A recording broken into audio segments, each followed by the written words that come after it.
Hello, welcome. तो देखिए, गोदान का जैसा कि कथन है हम देख रहे हैं। तो ये गौरवशाली हिंदी साहित्य में आपका स्वागत है। तो गोदान का उपन्यास का कथन हम देखते हैं। कई क्लासेज हो चुकी है, 2-3। तो फिर आगे का और कथन देखते हैं। एग्ज़ाम में महत्वपूर्ण है यूजीसी नेट के लिए। ये इसमें वन लाइनर तो कम ही पूछता है, लेकिन ऑप्शन में और इसमें आते हैं 5 में कि क्या सही है क्या गलत है लाइनों से। तो पढ़े रहते हैं यदि डिटेल से तो ही अपन प्रश्न सही कर पाते हैं। तो देखिए, तो 80 रुपये में घर में रेहन लिखना पड़ा। तो देखिए यहाँ पे क्यों आया ये बात कि 80 रुपये लिखना पड़ा। तो जब गोबर ने गलत काम किया था ना, मतलब होरी जुनिया से, तो उसको घर में रखा है लाके, तो उसका समाज ने दिया है 80 रुपये, मतलब उसको दंड दिया है। तो कुछ रुपये, और तो फिर कहाँ से लाता रुपये। 80 रुपये में घर रहने को लिखना पड़ा, रेहन को लिखना पड़ा, मतलब गिरवी में या इसे लिखना पड़ा 80 रुपये में। तो ये देखिए, ध्यान रखिए। अब हुक्का खुल गया और बिरादरी में अपराध क्षमा कर दिया गया। होरी बोलता है। अब जब सब दे दिया है तब फिर होरी का, अब पहले के देखिए, अभी शराब का चलन है और पहले हुक्का पिया जाता था, सभी लिप्त थे इसमें। तो उसमें एक दूसरे के यहाँ जाके पीते थे हुक्का। तो ये था। तो होली का हुक्का पानी बंद कर दिया गया था और फिर उसको पंचायत में उसको शामिल करके फिर उसको दंड दिया गया था। तो इसी पे बात है कि जब ये सब दंड भर दिया है तो उसका हुक्का खुल गया है। और धनिया खूब गुस्सा होती है, उसको करती है कि घर में तो इतनी बातें करते हो, क्यों देंगे हम किसी को पैसे। तो ये है। धनिया ने ओठ चबाकर कहा कि हुक्का खुलता है तो खुलने दो, हमारे क्या बिगड़ता है। 4-5 महीने नहीं किसी का हुक्का पिया होता तो क्या हो, छोटे हो गए। मैं कहती हूँ तुम इतने भोंदू क्यों हो। मेरे सामने तो वो बड़े बुद्धिमान बनते हो, बाहर तुम्हारे मुंह क्यों नहीं खुलते हैं।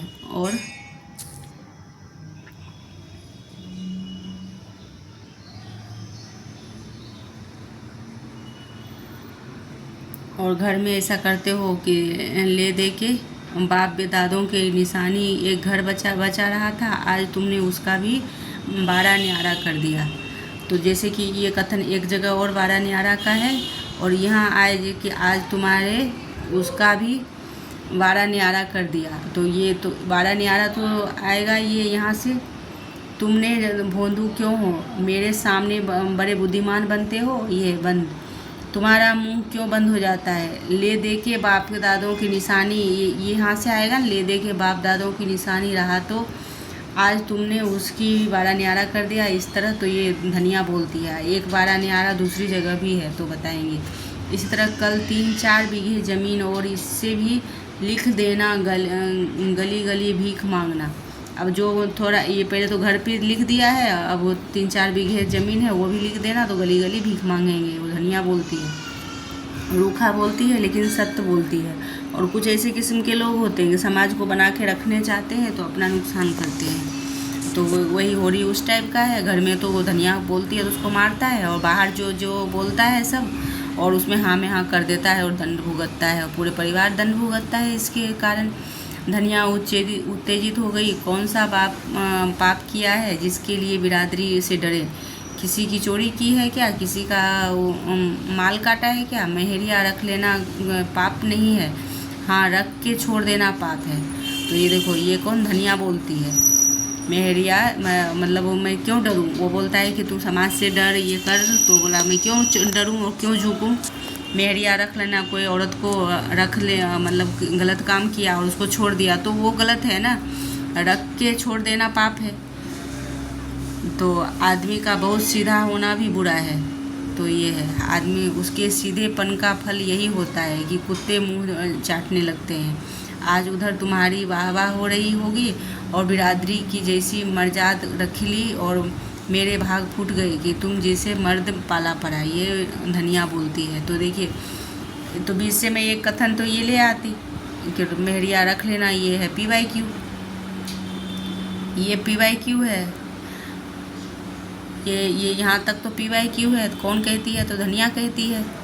और तो अपन इतना ही लाते, लेकिन आगे पीछे का हमने दे दिया है जिससे कि आप समझ सकें। तो धनिया फिर झल्ला कर वहाँ से चली गई। और होरी पहर रात खलिहान के अनाज ढोकर झिंगुरी सिंह के चौपाल ढेर करता रहा। 20 मन जौ। और अब देखिए ये इम्पॉर्टेंट है, तो कितने कितने थे, तो एग्ज़ाम में कभी आ जाए। 20 मन जौ था, 5 मन गेहूँ था, इतना ही मटर था, मतलब कितना, 5 मन मटर था, थोड़ा सा चना और तिलहन भी था, और अकेला आदमी और 2 गृहस्थी का बोझ। यह तो जो कुछ हुआ धनिया के पुरुषार्थ से हुआ। धनिया भीतर को सारा काम कर लेती थी और धनिया अपनी लड़कियों के साथ खेती में जुट गई। और दोनों ने सोचा था कि गेहूं और तिलहन से लगान की एक किस्त अदा कर दी जाएगी, और हो सके तो थोड़ा भी सूद भी दे देंगे। जौ खाने में काम आ जाएगा, और लंगे तंगे 5-6 महीने कट जाएंगे। और ज्वार, मक्का, सावा धान के दिन आ जाएंगे। तो फिर ये सब दिन वो मन में जोड़ती है सभी गृहस्थी वाले कि इतने में ये हो जाएगा, इतने हो जाएगा, फिर धान के दिन आ जाएंगे। वह सारी आशा मिट्टी में मिल गई। अनाज तो हाथ से गई ही, 100 रुपये की गठरी और सिर पर लद गई। अब भोजन का कहीं ठिकाना नहीं था। दिल था ऐसा ही क्यों किया, मगर होनहार को कौन टाल सकता है। तब ये देखिए, और लद गया, मन में जो सोचते हैं वो होता नहीं है। और फिर ये 100 रुपये गठरी और लद गई, 100 रुपये गठरी लग गई। कभी ध्यान में आए एग्जाम में। पंडित नोखेराम कार्टून की कुलीन ब्राह्मण थे। ये नोखेराम क्या थे, कार्टून के कुलीन ब्राह्मण थे। एक पॉइंट ये है। और पंचायत ने फैसला किया कि होरी है, होरी को 100 नगद और 30 मन अनाज डांड लगेगा। डांड में दंड है, और किताब में है डांड लगेगा। तो ये है डांड आ जाएगा। तो ये मत कहिए कि कैसी गलत शब्द है, डांड है किताब में। 100 रुपये नगद और 30 मन अनाज का डांड लगा है, दंड लगा है, तो डांड आ जाएगा एग्जाम में। तो मतलब ये मत समझिएगा, ये मैं बता देती हूँ, बुक में है यही डांड। झिंगुरी सिंह 2 स्त्रियों के पति था। अब देखिए फिर दूसरा कथन है, पूछ देगा झिंगुरी सिंह कैसे था। तो 2 स्त्रियों के पति थे। पहली 5 स्त्रियाँ 5 लड़कियों को छोड़कर मरी थी। उस समय इनकी अवस्था 45 के लगभग थी। तो अब देखिए यहाँ से प्रश्न उठा सकता है, आप अपने दूसरे ब्याह किया, आपने जब उससे कोई संतान ना हुई तो तीसरी ब्याह कर डाला। अब इनकी 50 की अवस्था है, और पहले 45 की थी अवस्था, और फिर और तीसरी शादी किया तब जवान पत्नियां घर बैठी थी। उन दिनों ही के विषय में तरह तरह की बातें फैल रही थी, पर ठाकुर साहब के डर से कोई कह नहीं सकता था। कहने का अवसर भी था। पति की आड़ में सब कुछ जायज़ है। मुसीबत तो उसको है जिसे कोई आड़ नहीं है। ठाकुर साहब स्त्रियों पर बड़ा कठोर शासन करते थे, और उन्हें घमंड था कि उनकी पत्नियां घूंघट किसी न देखा होगा। मगर घूंघट की आड़ में क्या होता है उसकी उन्हें क्या खबर थी। तो ये देखिए बहुत इम्पोर्टेंट है बीच में। फिर आगे का कथन देखते हैं। बोली, ऐसी औरतें का तो सिर काट लें। होरी ने इस उल्टा को घर में रखकर समाज में विष बोया है, और ऐसी आदमी को तो गांव में रहने नहीं देना चाहिए, ये बोल रहा है झिंगुरी सिंह। बोले, औरतों को तो सिर काट देना चाहिए। तो उसने तीव्र स्वर में कहा, हमको कुछ प्रतिष्ठा इतनी प्यारी नहीं है, हमको कुल प्रतिष्ठा इतनी प्यारी नहीं है, महाराज उसके पीछे एक जीवन की हत्या कर डालते। ये होरी कह रहा है। ये वो बोल रहा था पंचायत में। और तो फिर वो होरी बोलता है कि हमको कुल प्रतिष्ठा इतनी प्यारी नहीं है, किसी की हत्या नहीं करते। एक के कारण 2 हत्याएं होती। ब्याहता नहीं है पर उसकी बाँह तो पकड़ी है। ये होरी कहता है, मेरे बेटे ने ही किस मुंह से निकाल देती, मेरे बेटे ने ही तो ऐसा काम किया, किस मुंह से मैं निकाल देती। वह काम बड़े बड़े करते थे, मुद्दा उनसे कोई नहीं बोलता और उन्हें कलंक ही नहीं लगता। और वही काम छोटे आदमी करते हैं, देखो ये फिर ये धनिया का है कथन। इतनी इतनी हिम्मत तो होड़ी में है नहीं। ये धनिया का कथन है यहाँ से कि घर से निकाल क्यों नहीं देते, वो पंचायत में बोल रहा है तो ये धनिया बोलती है मेरे बेटे का ही कारण है, नाक कट जाती। और बड़े आदमियों को तो अपनी नाक दूसरे नाक, देखो अब आदमियों को अपनी नाक दूसरे को जान से प्यारी होगी, हमें तो अपनी नाक इतनी प्यारी नहीं है। तो ये कथन है और PYQ है।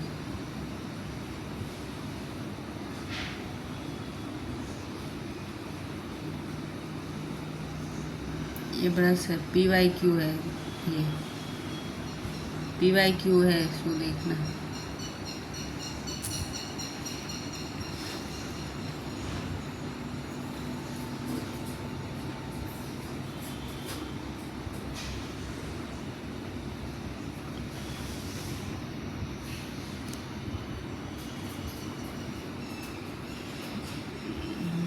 ये लाइन में फिर से देखो, धनिया का कथन है कि होड़ी का, मैं फिर से बताऊंगी बुक में देख के। अभी तो आगे चलते हैं। दाता दीन हार मानने वाले जीव ना था, ये दाता दीन से बोल रहा था। वह इस गांव के नारद थे, यहाँ बड़ी वहाँ की गर्जे उनकी व्यवसाय था। वह चोरी तो न करते, उसमें जान जोखिम था, और चोरी के माल में हिस्सा बांटने के समय अवकाश पहुँच जाते और कहीं पीठ में धूल लगने देती। और जमींदार को तो आज तक लगने की एक पाई ना थी, और कुर्की आती और गिरने चलते नोखे राम के कुछ ना पता था।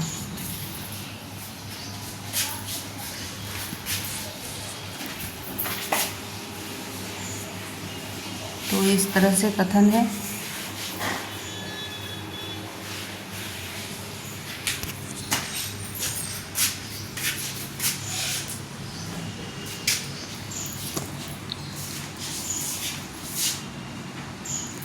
फिर धनिया ने, दूसरा कथन है, धनिया ने झुनिया का हाथ पकड़ के अंदर ले जाते हुए कहा कि कायर नहीं है, जिसकी बाँह पकड़ी है उसका निवाह तो करना ही है, और कालिक लगाकर भाग जाना अच्छी बात नहीं है। पर दाता दीन गांव का नारद कहलाता था। यह जला भुना बाहर से आता, ज्यों ही झुनिया लोटे पानी रखती थी तो उसका क्रोध पानी से बेचारी लज्जा और दुख से दबी हुई थी, और उसे तो होड़ी का गुस्सा ठंडा हो जाता था। ये लाइन है।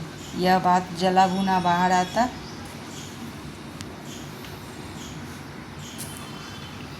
और उसने तीव्र स्वर में कहा, हमको कुल प्रतिष्ठा इतनी प्यारी नहीं महाराज, उसके पीछे जीवन हत्या कर डालते हैं। ये कथन है, तो ये पढ़ लेना। फिर बीच में होड़ी को ज्वर आने लगा था, फसली बुखार था, ये भी इम्पोर्टेंट है। फसली बुखार है होड़ी को, ये कथन है, तो ये भी इम्पोर्टेंट है। तो ये लाइन भी ध्यान से करना है। PYQ ये है, आ सकता है और आया हुआ भी है PYQ। और होड़ी अच्छा हुआ, पति पत्नी में मेल हो गया और विपत्ति डाल गई पुनिया को। और इसलिए तो कहते हैं भगवान घर का बड़ा बनाए, छोटे को कोई नहीं हंसता, नेकी ये होड़ी कहता है। फिर माघ के दिनों में महावट लगी है और छाया है रात दिन, तो ये है, ये कथन है। तो ये देखिए, चारों ओर दरोगा जी घोड़े पे सवार थे। दरोगा जी भी बोलते हैं नोखे राम समर्थन। झिंगुरी सिंह ये है, घोड़ा दूर निकल गया और सज्जन लौटे। और ये नोखे राम ये कहता है, ये कहता है, ये कहता है, पटेश्वरी भा। तो 15 मिनट में समय आता है, और दरोगा देखिए 50 रुपये का ये मांगता है। तो ये वेरी वेरी इम्पोर्टेंट है। तो आप ये तथ्य को ध्यान से नोट्स बना लीजिए, बहुत वेरी वेरी इम्पोर्टेंट है। तो मैंने 25 साल थानेदारी की है, और उसका मारा हुआ पानी नहीं पीता, इसमें दिया हुआ है।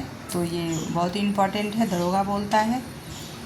तो फिर ये तथ्य अच्छी लगे तो लाइक एवं सब्सक्राइब कीजिए। धन्यवाद। नेक्स्ट क्लास के लिए